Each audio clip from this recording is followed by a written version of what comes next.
My name is Isabelle Collins.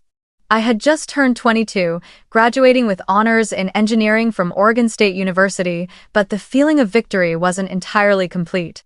Throughout 4 years of college, I didn't receive a single dollar from my parents for tuition or living expenses. From the moment I got my acceptance letter, they bluntly said, "We can't help you financially, you'll have to manage on your own." So I studied full-time while working mornings at a cafe, afternoons in a lab, and tutoring online at night.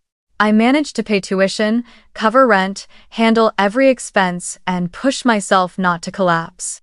Meanwhile, my family maintained a perfect image in front of the neighbors in Crescent Bay, the oceanfront house with the white picket fence, weekend parties filled with laughter, and endless stories about their 2 daughters. But the truth behind closed doors was far from that picture. My parents always favored Samantha, my older sister, from covering her full tuition when she studied fashion design in New York, to funding her inspiration trips across Europe, and even bankrolling 3 different startup projects she ran into the ground. Whenever I needed something, the answer was always, "You can handle it yourself, Isabelle." But for Samantha, even the smallest expense would somehow be covered. I had grown used to being the one who made do, the one mentioned last in every family conversation. On my graduation day, the sky over Corvallis was clear and blue like glass, with a light breeze and the air full of joy from thousands of students in gowns and square caps. I stood in line, scanning the crowd for my parents and Samantha, but the seats reserved for my family were empty. They hadn't come. I already knew the reason. That day, they were busy hosting a fundraising event at home to attract investors for Samantha's new project, a recycled fabric handbag brand.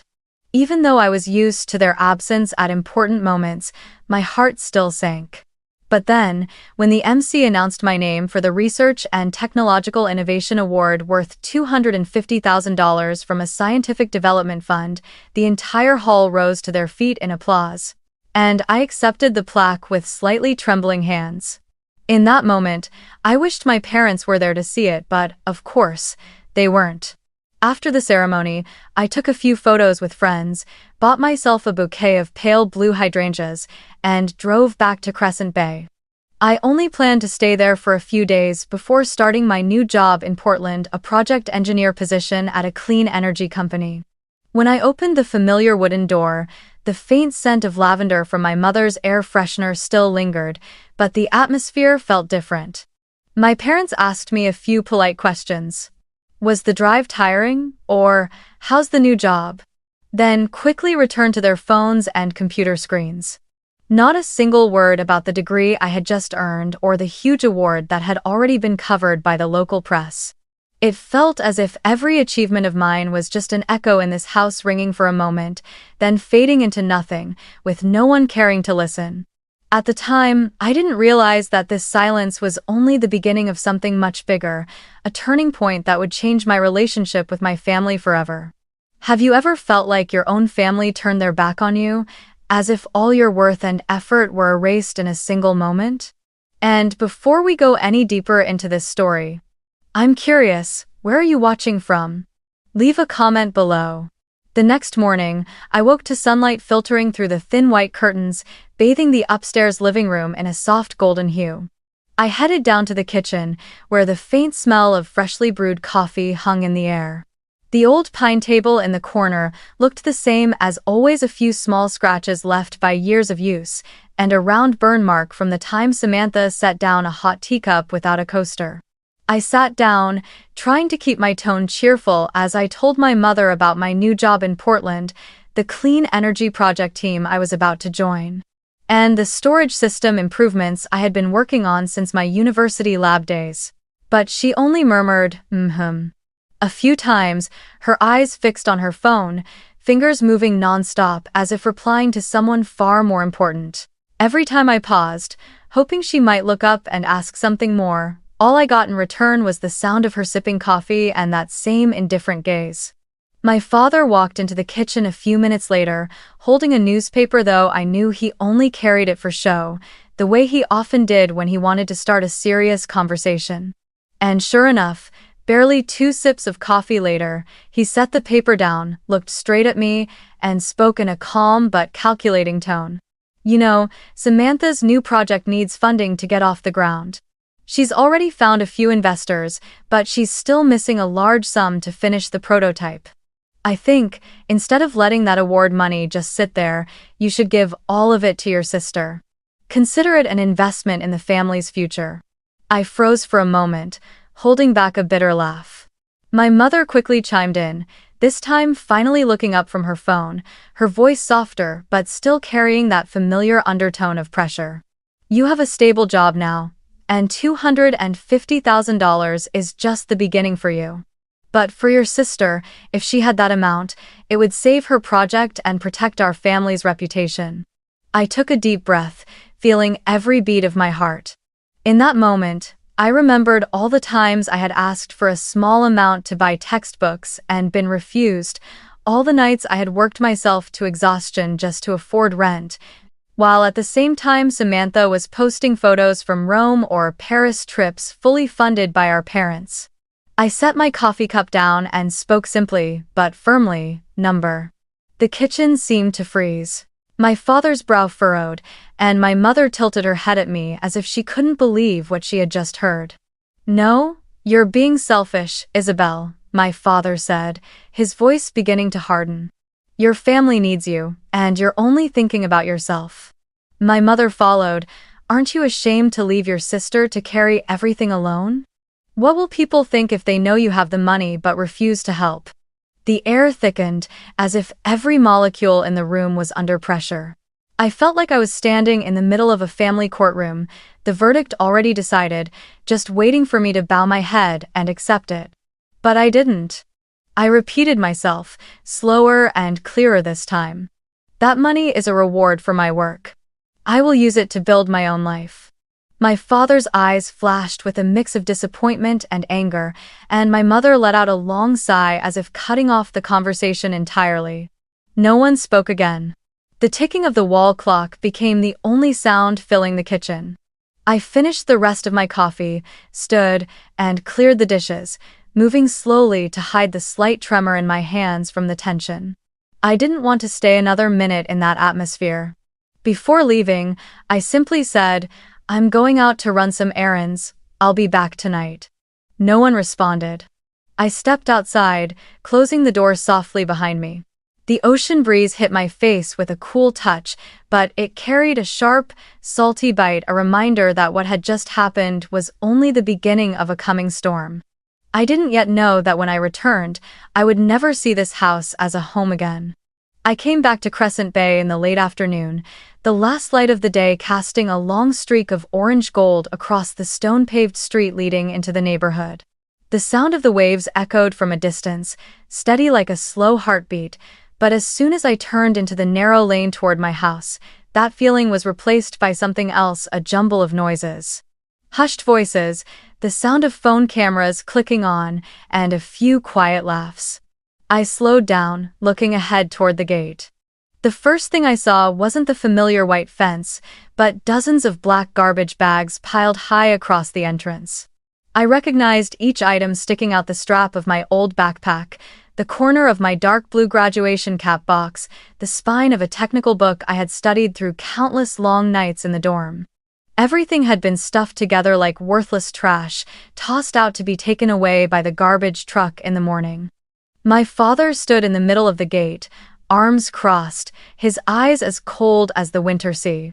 My mother stood off to one side, phone in hand, but it did nothing to hide the displeasure etched across her face.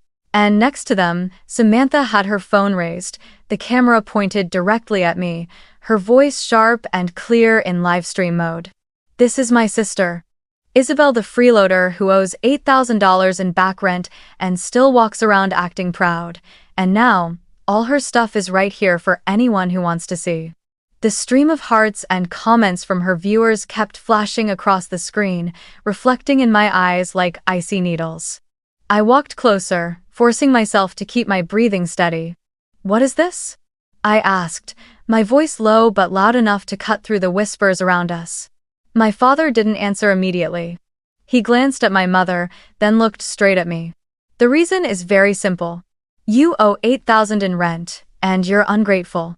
We don't keep people like that in this house. Each word fell like a heavy stone, not because I believed a single accusation, but because they were spoken in front of at least a dozen onlookers. Some of them neighbors who had always believed my family was a model household. I spotted Mrs. Davis from number 14 whispering to her husband, a young man from down the street holding his phone up to record, and a few children standing at the curb, watching me with a mix of curiosity and unease. I knew that if I tried to argue now, every word I said would be clipped, twisted, and spread as the story of the bad daughter who got kicked out by her family. So I swallowed it all down, even the lump tightening in my throat. Samantha wasn't finished. Her voice grew louder, trying to pull the crowd further into her performance. All these years, we've supported her, given her a place to live, and this is how she repays us, refusing to help the family when we need it most. I caught a glimpse of her screen and saw comments mocking me from anonymous accounts. My father stepped forward, his voice like a final verdict. "You're 22 years old, take care of yourself. Get out now." Those last 4 words in English were delivered slowly and clearly, as if he wanted to be sure everyone heard them. My mother remained silent, her lips pressed into a thin line, her eyes never once meeting mine. I felt like I was standing on a public stage in a scene perfectly directed to cast me as the villain. I bent down to pick up each bag, each battered cardboard box, the worn canvas gloves I had used in the lab, the notebooks crammed with formulas and sketches, and the graduation cap and gown box now stained from lying on the rough cement. Every time I walked from the pile to my car and back, the neighbors' murmurs seemed to grow louder, while Samantha's phone camera stayed locked on my every move. She gave a short, mocking laugh, her voice cutting through the air. "See this, everyone? This is what happens when you live off your family and don't pay your debts." A very expensive lesson.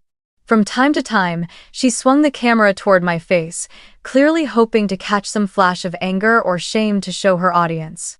I didn't give her that chance. My face was calm, so calm it even surprised me, and every movement, from lifting my things to opening the trunk and placing them neatly inside, was slow and deliberate, as if this were nothing more than an ordinary move. But inside, I felt a fire smoldering, not one that roared into shouting, but one that burned deep, steady, and certain. When I closed the trunk, Samantha stepped closer, holding her phone nearer, her tone dripping with emphasis. "Where are you going now, Isabelle? Off to find someone else to freeload from?" I lifted my head and looked straight at her, my gaze cold enough to make her step back half a pace. I spoke, loud enough for her, my parents, and every neighbor to hear. "You'll be hearing from me soon." No raised voice, no overt threat, but the words cut into the air like a thin blade, slipping between us and embedding themselves into the memory of everyone present. Samantha blinked, then gave a faint, dismissive smile as if it meant nothing, but I noticed her fingers tighten slightly around her phone. My father stood near the front door, saying nothing, just watching as I walked past the fence. My mother had already turned away, stepping inside, her shoulders trembling slightly as though to avoid meeting any eyes. I opened my car door and slid into the driver's seat. The faint scent of lavender from a torn bag drifted into the cabin, pulling me back to all those late nights studying alone in the dorm, when a lavender oil diffuser had been the only thing that helped me sleep a few hours. I started the car, the sound of the engine breaking the quiet of the beachside street. Through the windshield, I could still see a few neighbors lingering, some shaking their heads, others slipping silently back into their homes, all wearing the same expression, the look of people who had just witnessed a family drama but weren't sure which side to believe. My grip tightened on the steering wheel, my knuckles turning white, not from fear or shame, but from holding back the urge to turn around and spill the entire truth right then and there. But I knew this wasn't the time. I eased the car forward, the tires humming softly over the asphalt. In the rearview mirror, the house shrank with each passing second, finally disappearing behind the curve that led to the main road. I didn't look back. Not because I was afraid to see my parents and Samantha one more time, but because I had made a decision from the moment they piled my belongings at the gate. I would leave them exactly where they had chosen to stand. Behind me. The road ahead was long, and I knew that when the right moment came, my promise, "You'll be hearing from me soon," would become reality, not in a burst of rage, but in a response strong enough that they would never forget it. I drove straight to Claire's apartment, a narrow street just a few blocks from Crescent Bay's shoreline, where two-story red brick buildings stood shoulder to shoulder beneath a row of old maples. Claire had already heard what happened from a short message I sent when I left the house, and when I pulled up to the gate, she was already there waiting, wrapped in a gray hoodie, holding a cup of hot tea. "Oh my God, Isabelle, come in," she said softly, her voice filled with concern but without a single probing question. I only nodded, holding back everything that had happened that afternoon, and together we carried my bags up to her small second-floor apartment. Claire's apartment was warm and tidy, the smell of fresh-baked waffles mingling with the scent of dried basil hanging in the kitchen corner. She cleared out her workroom for me, setting up a folding bed and stacking extra blankets and pillows nearby. I didn't say much, just thanked her, then began unpacking each bag, straightening my belongings so they wouldn't wrinkle. Notebooks stacked neatly on the desk, clothes hung in the closet, documents and keepsakes tucked into the drawers. When I unzipped an old suitcase, I found beneath a layer of thick winter coats a pale yellow envelope, its edges slightly worn, the handwriting unmistakably familiar. "Open only when you truly have no one left to lean on." My heart stopped for a beat. I recognized my grandmother Margaret's handwriting immediately. She had passed away when I was 18. Back then, I still lived with my parents, but she had always been my greatest source of strength. She often told me, "Isabelle, you must hold on to your worth. Don't let anyone forget it." I sat on the bed, running my fingers gently along the envelope's edge, feeling as though the ink still held the warmth of her hands. Inside was a handwritten letter, several original documents, and another small folded piece of paper. The letter began with the familiar salutation. "To my Isabelle." The handwriting trembled slightly but remained clear. "If you're reading this, it means you've found yourself in the situation I always feared. You are bright and strong, but you are also someone whose kindness can be taken advantage of. I have prepared so that you will never be left with nothing to your name. These are the documents proving you are co-owner of 40% of the house in Crescent Bay, 50% of the cabin at Lake Willowa, and 40% of the commercial building in the center of town. These properties have been legalized and recorded in your name. No one can sell or transfer them without your signature. Do not let anyone convince you to give them up. And remember, your worth is not just in the numbers on paper, but in who you are." I set the letter down and opened the stack of accompanying documents. All were original, notarized copies, the red seals still vivid. My name appeared on each ownership record alongside my parents', and nowhere did Samantha's name appear. The small folded piece of paper contained just one handwritten sentence: "Don't let anyone forget your worth." She had said it to me many times, but reading it now, in this moment, sent a cold shiver down my spine. I leaned back against the bed, letting it all sink in. Suddenly, the pieces began to fit together why my parents had repeatedly tried to get me to sign inheritance adjustment papers over the past 2 years. The stories they made up to convince me I should let someone else handle it, because you're busy with school, you don't have time for paperwork. And now, their demand that I hand over the entire $250,000 award to Samantha was simply the next step in pushing me to give up the remaining assets they couldn't fully control.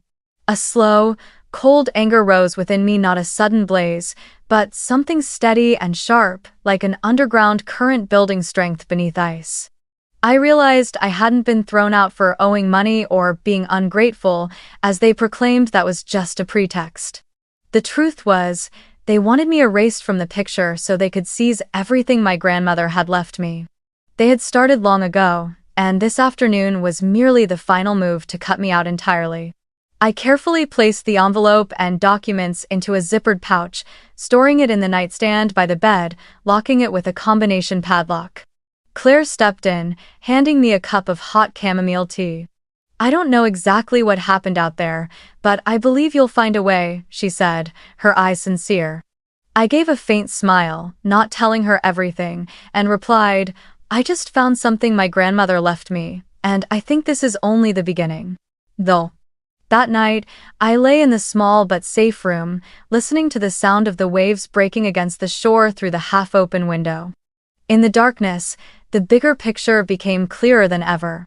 My family didn't just want my award money, they wanted to erase my name from everything my grandmother had fought to protect. But this time, I had both proof and reason to stand my ground. And I knew that when I made my move, no one would see it coming. The next morning, I woke earlier than usual, my mind still spinning from the words in my grandmother's letter. The pale light of dawn filtered through the thin curtains, falling on the zippered pouch where I had stored all the documents. I brewed a cup of strong black coffee, took a few sips to steady my heartbeat, then opened my laptop to search for the contact information of Richard Hale, the name I had seen in some of my grandmother's old paperwork. He was the lawyer she had trusted for many years, the one who had handled the transfer of ownership for the Lake Willowa cabin and the commercial building. I could still faintly remember him in a gray suit, speaking slowly, his eyes sharp but warm when he shook my hand at her funeral. When I called his office, a polite female voice answered, "Law Office of Mr. Hale, how may I help you?" I introduced myself as Isabelle, granddaughter of Margaret Collins. The moment she heard my grandmother's name, the secretary hesitated for a beat before saying, "Please hold, Mr. Hale will definitely want to speak with you directly." Less than a minute later, a deep, familiar male voice came on the line. "Isabelle, Margaret's granddaughter, after all these years, you still remember me?" I took a deep breath and replied, "I need to see you. It's about the properties she left." His tone shifted to something more serious. "All right, come to my office at 10 o'clock this morning. Bring every document you have." Mr. Hale's office was in a stately red brick building on the corner of Crescent Bay's downtown street. When I stepped inside, the scent of polished wood and old paper gave the place a feeling that was both formal and safe. Richard, his hair now far grayer than I remembered, rose from his desk as soon as he saw me and shook my hand firmly. "Margaret always said you were strong-willed, now I see why." I placed the zippered pouch on his desk and pulled out my grandmother's envelope along with all the documents. He put on his glasses and read each page with deliberate care, occasionally nodding, occasionally narrowing his eyes as he scrutinized every legal detail. After nearly half an hour, he looked up, his voice firm. "All of these documents are legal and currently in effect. Your name is on the co-ownership contracts, which means no one, not even your parents, can sell, mortgage, or transfer these properties without your signed consent. They can manage operations if given authority, but they cannot remove you from ownership." Margaret was very thorough in making sure you were protected. Hearing that, I felt both a wave of relief and a stronger fire burning inside me. "So if they've been profiting from these properties without giving me my share, what then?" I asked. Richard tilted his head slightly, a spark of interest in his eyes. "Then you have the right to demand compensation, along with a full accounting of the records." How were 5?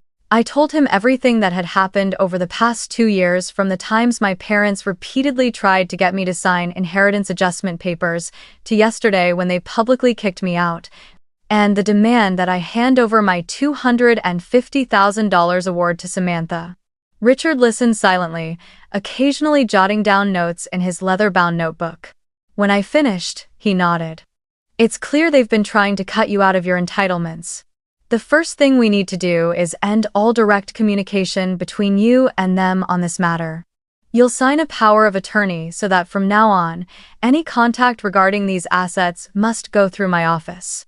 I signed on the spot, my pen strokes steady and certain. It felt like I had just built a solid wall between myself and their calculated attacks. Richard continued. "Step 2, we will send them a formal request for all financial statements, rental agreements, and invoices related to the Lake Willowa cabin and the commercial building from the past 3 years. At the same time, I'll have an independent auditor review the cash flow."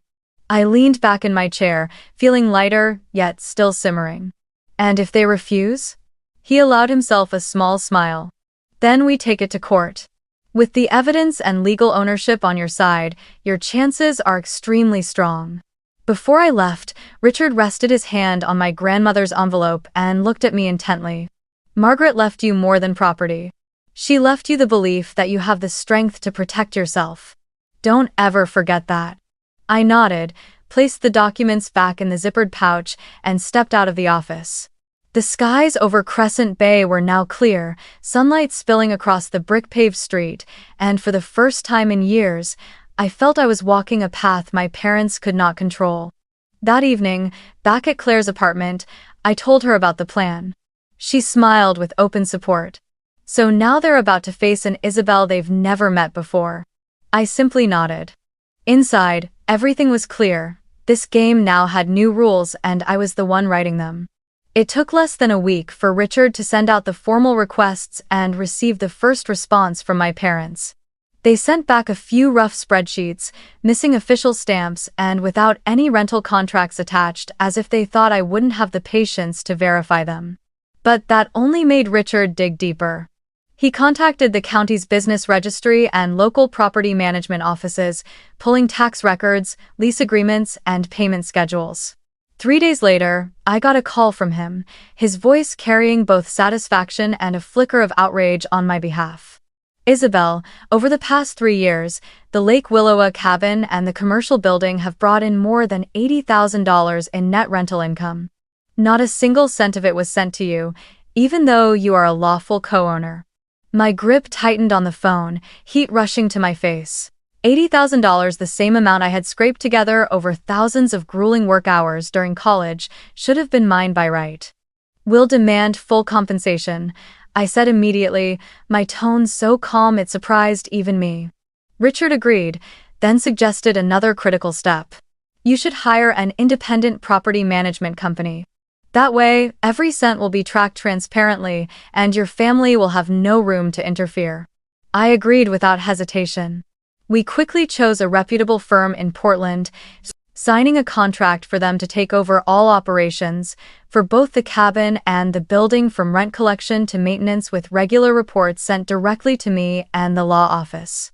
When the management transfer notices were sent out, my family side went completely silent. No emails, no calls, no explanations. That silence didn't mean they were accepting it, it meant they were regrouping, planning another move. I knew this kind of silence well, it was the pause before a storm.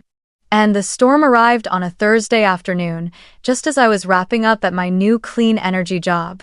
I was tidying my desk when I heard a familiar voice behind me.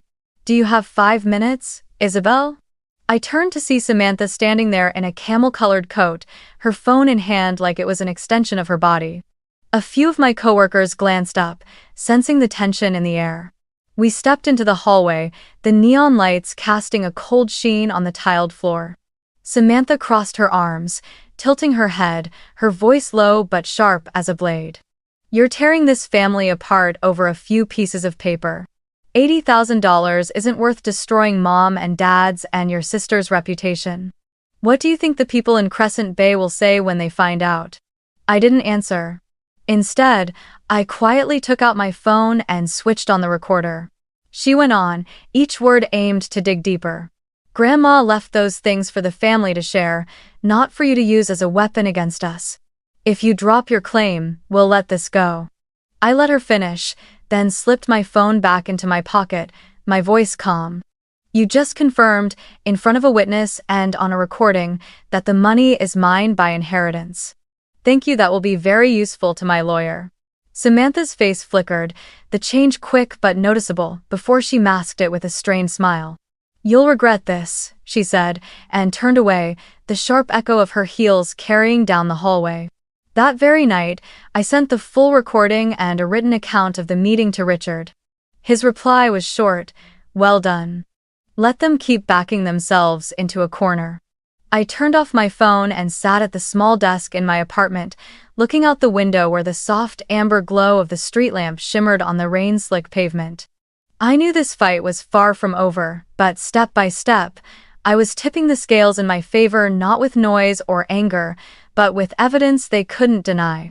And that was the kind of blow they would never recover from.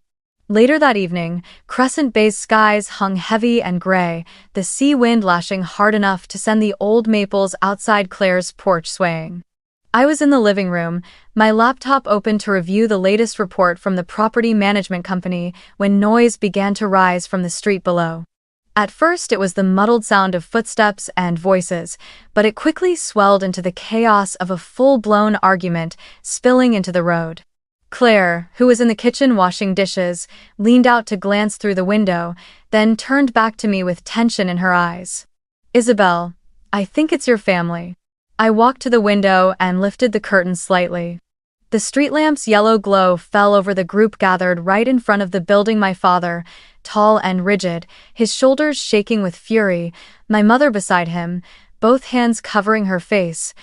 Her sobs projected loud enough for anyone nearby to hear, and Samantha, of course, phone held high, camera aimed at the entrance, her face split between a mocking smile and a defiant challenge. Across the street, a few neighbors had stopped on the opposite sidewalk, watching like they'd stumbled upon some late-night street theater. The knocking started out steady, then quickly turned into loud, heavy pounding. My father's voice came through, low and sharp. "Isabelle, open the door. We need to talk right now."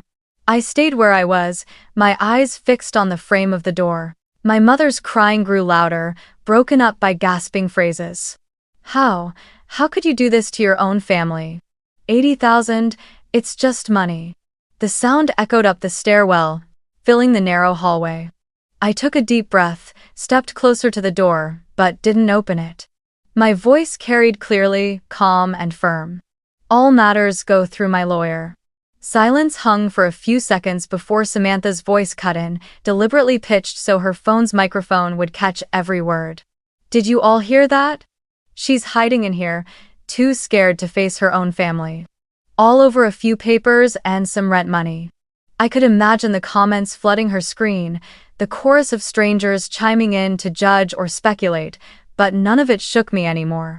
My father pounded harder, each thud ringing sharply through the stillness of the apartment. "Isabelle, you think you're better than us just because you've got a few pieces of paper? Get out here now." I glanced at Claire. She gave a small shake of her head, signaling me to hold my ground. I answered, my voice neither raised nor trembling. "I have nothing more to say. If there's an issue, Mr. Hale will contact you."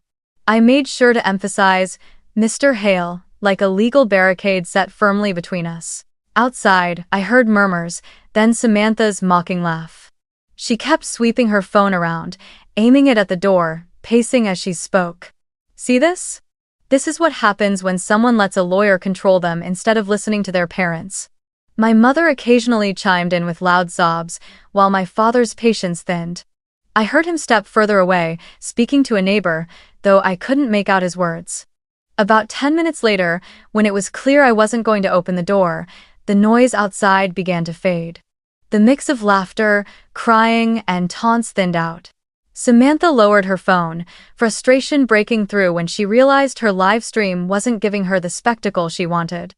My father turned, waving for everyone to leave.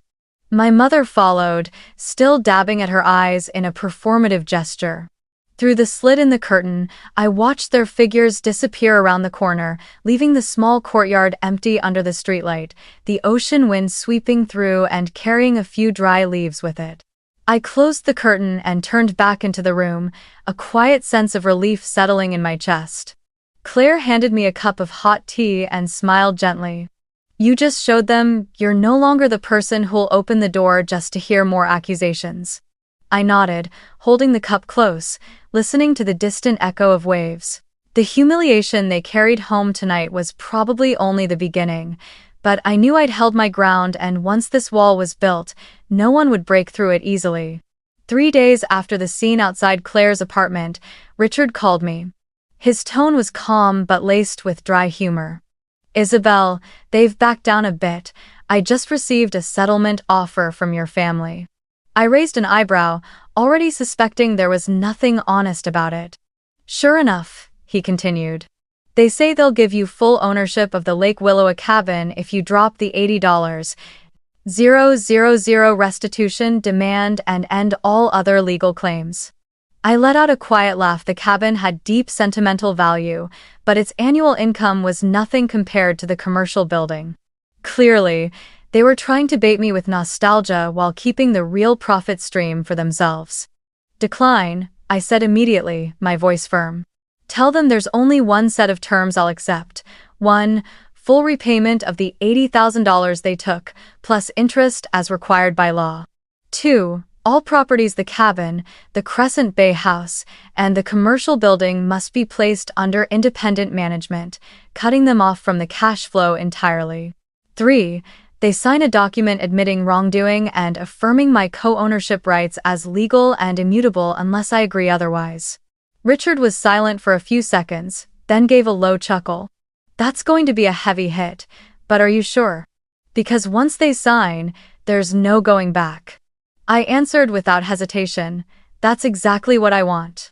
In the days that followed, I hardly had to do anything beyond focusing on my work in Portland while Richard handled every exchange. But word from Crescent Bay still reached me through social media and a few old friends. Since the live stream stunt outside Claire's apartment, Samantha had lost thousands of followers on the platform she used to promote her recycled fabric handbag brand. A clipped segment from that stream had gone viral with comments condemning her for publicly humiliating her own sister for clout. Small business partners were now hesitant to work with her, worried about the damage to their brand image. My father's setback was even harsher. One of his key contracts with a local construction firm was abruptly cancelled. A source told me the other party wanted nothing to do with a family entangled in legal disputes and public gossip. For my father, losing that contract meant losing face, something he valued as much as money. My mother didn't escape the fallout either. Once an active member of the Crescent Bay Women's Association, she now found people avoiding her after rumors spread that she'd thrown her own daughter out over money. At meetings, greetings grew noticeably colder, and the once friendly small talk was replaced by silence. I didn't feel triumphant, but I didn't feel guilty either. What they were facing now was simply the natural consequence of their own actions. Richard kept me updated, saying that at first they still tried to bargain, asking to reduce the restitution, delaying the transfer of management, or demanding that I sign a confidentiality clause. I held my ground, no compromise. If they want to close this chapter, they meet all 3 conditions. No more, no less. I repeated to him every time there was news. Finally, on a Monday morning, Richard sent me a brief email with an attachment. They've accepted every condition. I opened the file, a formal statement admitting wrongdoing, bearing the notarized signatures of my father, mother, and Samantha. It stated clearly that they had withheld profits from the properties for the past 3 years, committed to repaying the full amount with interest, transferred all management rights to the independent company I had chosen, and acknowledged my co-ownership under the law. I sat still for a few minutes, my fingers gliding lightly over the screen as if to make sure it wasn't an illusion. This wasn't just a legal win, it was the affirmation of my worth, something they had tried to deny me for years. I sent Richard a short reply. Thank you. Let's proceed immediately. Inside, I felt one door close, but at the same time, another opened, leading to a life where, from now on, I alone held the keys. I moved into my new apartment in Portland on a weekend morning as autumn had just begun. The unit was on the 7th floor of a building overlooking the Willamette River, with a small balcony just big enough for a round table and a few pots of lavender, a scent forever tied to memories of my grandmother. Every expense, from the deposit to the furniture, I paid for entirely from my own engineering salary. No more counting pennies the way I had in college, though I still kept my habit of planned, deliberate spending. Each time I stepped into the sunlit living room, I felt a quiet pride. This was a space I had built myself, one no one could control or threaten to take away. Work at the clean energy company had settled into a steady rhythm, and after just 3 months I was entrusted with leading a new project. In the evenings, I often sat at my desk, watching the city lights ripple across the river, reminding myself that everything I had now came from persistence and from the courage to say no when it mattered. Over time, the memories of arguments, accusations, and the contempt in their eyes the day I was thrown out began to fade. Until one April evening, when my phone started buzzing nonstop on the table. It began with a few texts from my mother's number. Within an hour, they multiplied into dozens, mixed with messages from my father.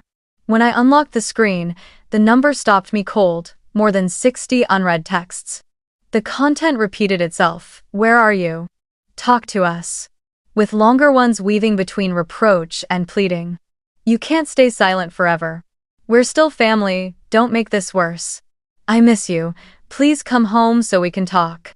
Who? I set the phone back down, a strange yet familiar feeling stirring the old pressure from years of being forced to respond, to explain, to bend. But I wasn't in that position anymore. I stepped out onto the balcony, breathing in the scent of freshly watered lavender. The city lights shimmered below, the sound of traffic mingling with the wind high above. I remembered vividly that afternoon at the Crescent Bay gate, dozens of black trash bags holding my belongings, my father standing with his arms crossed, saying coldly, "You're 22 years old. Take care of yourself. Get out now." The sensation of being cut out of what they called a family, without a single voice in my defense, remained like a scar that had never healed. I went back inside, picked up my phone, and looked at the list of messages. My finger hovered over the reply button, then stopped. I locked the screen and placed it face down on the table. Not because I wanted to retaliate with silence, but because I knew I didn't owe them a conversation anymore. I had chosen my own path, and the memory of that day was enough to remind me that some doors, once closed, never open again. One early summer afternoon, I was cleaning the apartment in preparation for changing some furniture. While pulling out a stack of old cardboard boxes from the closet, a small silver USB stick slipped out from a folder I had brought from Crescent Bay.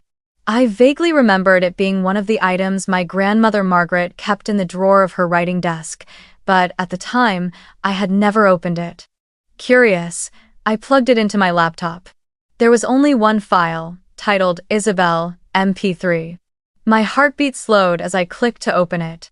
My grandmother's voice filled the room warm, slightly husky, exactly as I remembered every word deliberate and clear. When you stop letting them use you, they will call it betrayal. Let them. Be yourself. Just one short sentence, yet it resonated in the quiet like a familiar melody I'd been waiting my whole life to hear again. I sat still for a few minutes, eyes closed, letting her words drift through my mind like a cool breeze. Memories came rushing back, her hand holding mine when I was small, the afternoons we spent on the porch listening to the waves, the advice that had seemed so simple but turned out to be the compass for my entire life. She had known there would come a day when I'd face a choice, stay silent and be controlled, or stand up and accept being seen as the betrayer. And she wanted me to remember that blind loyalty was never the same as love. I saved the recording to my phone and backed it up to the cloud, a permanent reminder. Then I smiled, not with smug triumph, but with the peace of knowing I had walked the path she hoped I would. I had protected my material rights, not only keeping the assets she left me, but making sure they could never be taken. More importantly, I had protected my right to decide my own life. Where to live, what to do, who to love, and which relationships to keep. When I closed the USB and placed it back in the drawer, I looked around my sunlit apartment, listening to the hum of traffic in the distance, and felt a rare kind of calm. I knew that while the past still lingered with scars that would never fully fade, the future was mine and I would move forward, carrying my grandmother's words like a small light, bright enough to guide me, warm enough to remind me I was never truly alone. If you're watching this and you've ever been hurt by the very people who share your blood, I want you to know one thing: you are not alone. There are wounds you can't see, but they sit deep in the heart, smoldering over the years, the cold stare of a parent, the comparisons that quietly kill your self-worth, the moment you were abandoned in your own home. We grow up believing family will always protect us. But the truth is, not every blood tie is healthy or safe. Real love does not come with control, exploitation, or contempt. And setting boundaries, saying no when you need to, does not make you a traitor. It simply means you have chosen to love and protect yourself. I know that letting go of a toxic family relationship is never easy. You will be called terrible names, accused of being ungrateful, and pushed into feeling guilty. But remember this, your worth is not measured by how much pain you can endure, but by your courage to protect your peace and your dignity. Believe that you deserve a life that is safe, whole, and surrounded by people who respect and cherish you. Blood ties are not a reason to accept endless hurt. You have every right to choose your own family, whether they come from where you were born or from the connections you create along the way. Thank you for listening, and I'll see you in the next story.